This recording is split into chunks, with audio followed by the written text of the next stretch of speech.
Mari kita lanjut lagi. Gasken.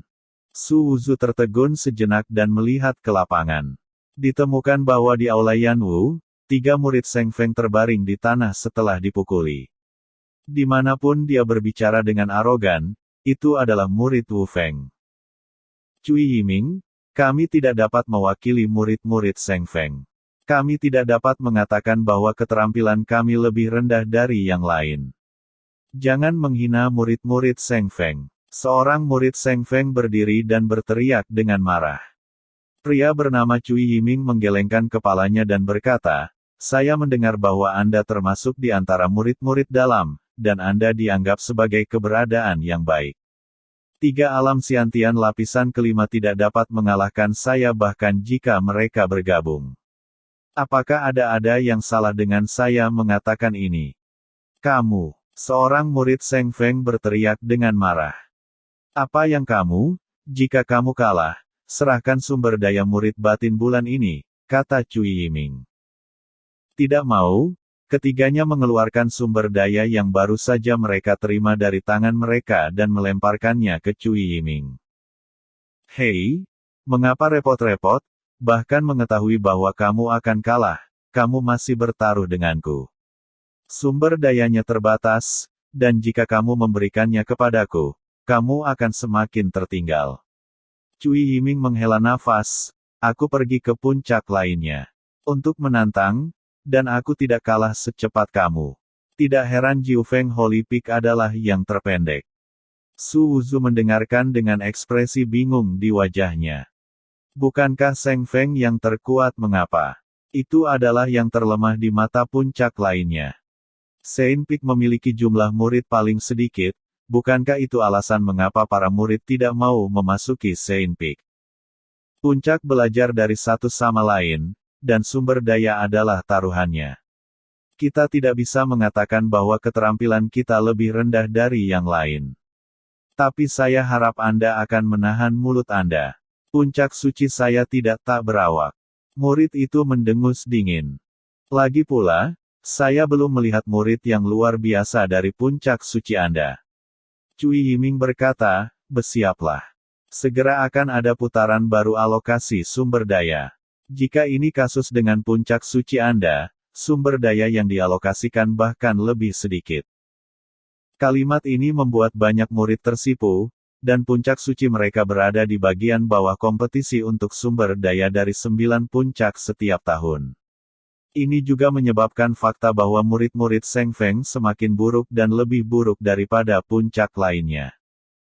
Berbicara tentang ini, Cui Yiming melemparkan surat perang. "Saya datang ke sini kali ini, dan ini hanya masalah cara untuk berdiskusi dengan Anda. Saya hanya mengirim surat perang atas nama saya, Wu Feng Wudi. Saya mendengar bahwa Chen Changhe, murid inti Seng Feng, telah mempelajari keterampilan bertarung dan ingin membicarakannya dengannya, dan berharap bahwa buku perang ini akan diteruskan kepadanya." Saat berbicara, tantangan di tangan Cui Yiming terbang ke tangan satu orang. Murid itu memegang tantangan dengan wajah jelek. Wu Feng tak terkalahkan, seorang pria kuat yang telah melewati 12 keseriusan alam bawaan. Dia telah mendengar bahwa dia telah menantang ratusan murid dari berbagai puncak, dan dia tidak pernah kehilangan satupun. "Kami akan meneruskannya ke kakak senior Chen." Murid itu mendengus dingin. Cui Yiming mengangguk, berpikir bahwa di masa depan, Seng Feng masih akan lebih jarang datang. Tidak heran jika berbagai puncak populer, tetapi tidak ada yang mau menginjakkan kaki di puncak suci. Para murid dari puncak ini memang lemah. Itu adalah pertandingan 1 lawan 3 di level yang sama, tapi itu tidak menyakitinya sedikitpun. Memikirkan saat-saat ini, dia menemukan seseorang mendorongnya. Cui Yiming didorong dengan tergesa-gesa dan hampir jatuh ke tanah tanpa didorong. "Apa yang kamu lakukan?" Cui Yiming mengerutkan kening dan meminum pemuda yang sedang membersihkan sisa makanan di depannya. "Kamu menginjak tembaga bekas saya." Su Wuzu memandang ke arah pihak lain dan berkata, "Juga. Sisa tembaga dan besi di gerobak saya dihancurkan dan diserahkan kemana-mana oleh Anda.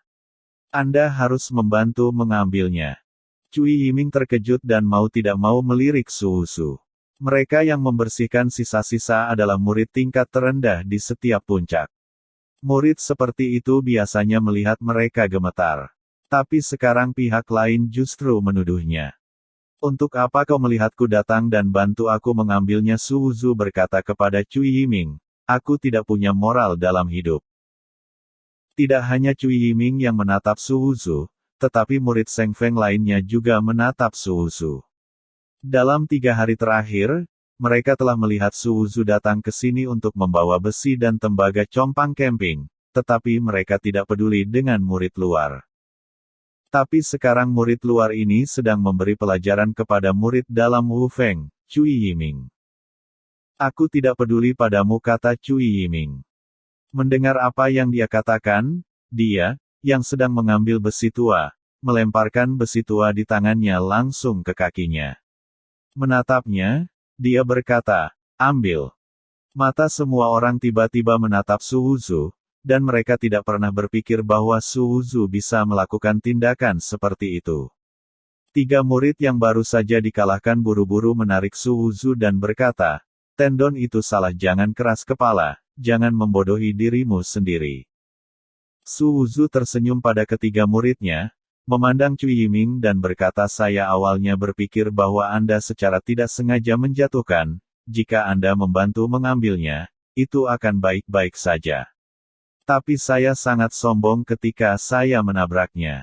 Kamu pikir aku ini orang tuamu? Bisakah mereka terbiasa denganmu? Cui Yiming tertawa dan menendang kereta api bekas di bawah kakinya. Meskipun saya tidak suka menggertak yang lemah, saya tidak memiliki kebiasaan mengambil sampah. Saya khawatir saya hanya dapat merepotkan Anda untuk mengambilnya. Kamu sangat menyebalkan. Su Wuzu memandang Cui Yiming dan berkata, aku baru saja mendengarkanmu dan aku tidak menyukaimu, tetapi aku baru saja datang ke sini, kamu harus tetap rendah hati, tetapi jika kamu suka ini, sulit bagiku untuk tetap low profile. Mengapa kamu tidak bersikap rendah hati? Cui Yiming tiba-tiba menganggapnya menarik. Kamu bahkan tidak bisa memarahi murid-murid Seng Feng sekarang, kata Su Wuzu. Ya, saya mengatakan itu, kata Cui Yiming. Tempat kamu berdiri sekarang adalah Seng Feng. Menjijikkan menjadi begitu sombong di wilayah orang lain. Su Wuzu memandang Cui Yiming dan berkata, tentang kesombongannya di Sekte Juntian, dia sudah lama lupa. Bagaimana jika Anda ingat? Bisakah itu menjadi sama untuk orang lain seperti itu untuk diri sendiri? Dia adalah bajingan standar ganda. Aku bahkan tidak peduli dengan mata mereka. Apakah aku peduli dengan apa yang dipikirkan murid luarmu? Cui Yiming tidak tertarik memperhatikan Su Wuzu, dan berbalik untuk pergi. Namun, Su Wuzu berdiri di depannya dan berkata, ambil besi tua dan minta maaf kepada Seng Feng, dan aku tidak akan menghentikanmu. Cui Yiming tercengang, memikirkan apa yang ingin dilakukan murid luar ini. Apakah gilirannya untuk menjadi yang pertama belajar dari murid batiniah? Bukan urusanmu di sini, aku tidak ingin membuang waktu untukmu. Meskipun Cui Yiming sedikit tidak sabar, dia tidak ingin menyerang murid luar. Sebenarnya, itu bukan masalah besar. Ambil saja barang-barang yang berserakan di tanah, tapi aku tidak terlalu menyukaimu. Meskipun saya baru datang ke Seng Feng belum lama ini, saya setidaknya adalah murid Seng Feng. Masih ada rasa identitas. Anda tidak bisa mengatakannya sebagai murid Seng Feng. Siapa yang Anda tegur? Berbicara tentang ini, Su Wuzu berhenti, mengeluarkan pedang dan memandang Cui Yiming dan berkata, jika kamu tidak mengambilnya, kamu tidak akan meminta maaf, kan? Maka kamu hanya perlu patuh. Murid-murid Seng Feng juga mengerutkan kening. Apa yang dilakukan orang ini? Apakah dia menantang Cui Yiming? Dia adalah murid luar, menantang elit di antara murid dalam. Dia tidak melihat bahwa mudah bagi Cui Yiming untuk memenangkan ketiganya sendirian sekarang. Kekanak-kanakan Cui Yiming mencibir, dia adalah murid dalam, bagaimana dia bisa melawan murid luar, dan dia tidak akan memiliki wajah jika dia menang. Cui Yiming ingin melewati Su Wuzu dan pergi, tetapi saat berikutnya, wajahnya berubah drastis. Karena niat pedang melonjak dan berguling langsung ke arahnya. Cui Yiming melangkah mundur, wajahnya penuh kehati-hatian, menatap lurus ke arah Su Wuzu niat pedang. Memiliki penglihatan karena Su Wuzu mempelajari keterampilan bertarung kendo, dia dapat menggunakan niat pedang keheningan untuk mendorong keterampilan tempurnya. Alih-alih menggunakan gerakan pedang, dia hanya dapat menggunakan pedang keheningan. Sekali pedang silence digunakan, itu menghabiskan banyak, jika tidak digunakan. Dengan bantuan pedang silence, gerakan pedang yang dia gunakan juga sangat lemah. Oleh karena itu, ketika Su Wuzu memasuki paviliun keterampilan tempur, hal pertama yang ia pelajari adalah keterampilan tempur kendo. Meskipun mereka semua adalah keterampilan tempur yang tidak berpengalaman, dapat dianggap bahwa ilmu pedangnya memiliki prototipe, sehingga ia hanya dapat berkembang. Kamu hanya seorang murid luar. Cui Yiming terkejut, bagaimana mungkin seseorang yang telah menyadari niat pedang hanya menjadi murid luar? Tidak mungkin, kekuatannya terlalu lemah, jadi aku hanya bisa menjadi murid luar. Su Wuzu melemparkan token murid luar kepadanya dan menjawab, kamu pikir kamu seperti Wu Fengmu, dan jika kamu memiliki kemampuan, Anda dapat memasuki sekte dalam. Cui Yiming melihat token, benda ini tidak bisa dipalsukan. Dan, aku juga melihat Dao Su Wuzu memungut tembaga tua dan besi busuk dengan matanya sendiri. Identitas murid luar itu tegas. Cui Yiming sedikit bingung. Alam bawaan dengan niat pedang hanya bisa menjadi murid luar. Meminta maaf atau bertarung energi spiritual di tubuh Su Wuzu berguling, menunjukkan kekuatan 4 meridian. Alam bawaan lapisan keempat. Cui Yiming berkata, karena kamu ingin bertarung, maka aku akan menekan lapisan keempat untuk melawanmu. Tidak perlu. Su Wuzu berkata, para murid Seng Feng selalu terbiasa mengalahkan yang kuat dengan yang lemah. Banyak murid Seng Feng juga memandang Su Wuzu dengan kosong, memikirkan apa yang sedang terjadi kapan Seng Feng mencapai alam bawaan lapisan keempat yang telah menyadari niat pedang bahkan jika dia sangat pandai mengambil tembaga rusak dan besi busuk. Jika saya ingat dengan benar, melakukan ini harus menjadi murid luar terlemah. Cui Yiming mengerutkan kening dan tidak mengatakan apa-apa. Dia juga ingin melihat apa yang terjadi pada murid ini. Seng Feng, benarkah Crouching Tiger, Hidden Dragon? Dengan pedang panjang di tangannya, Su Wuzu melihat potongan tembaga dan besi di gerobak, bertanya-tanya apakah dia ingin bertindak. Berapa banyak lagi senjata yang dihancurkan dan berubah menjadi puing-puing. Ketika memikirkan hal ini, niat bela diri Cui Yiming menyapu ke arahnya, niat bela dirinya seperti angin, bersiul, seperti musim dingin. Su Wuzu berdiri di sana, tidak tergerak oleh niat bela diri ini. Saya akan mengambil 10 gerakan saya, dan saya akan mengambil kembali apa yang saya katakan sebelumnya, kata Cui Yiming. Napasnya bergejolak dan agung, dan ada juga pedang panjang di tangannya. Pedang panjang itu melambai, dan ada bunga pedang yang berkedip. Uyi menutupinya, dan pedang itu seperti embusan angin, tiba-tiba menyerang Su Wuzu. Cui Yiming menggunakan keterampilan tempur, tetapi mereka tidak dalam arus utama. Meskipun gerakan pedangnya sangat indah, kekuatannya terbatas. Su Wuzu pergi menemuinya, dan dia juga bertemu dengan keterampilan bertarung yang baru saja dia latih.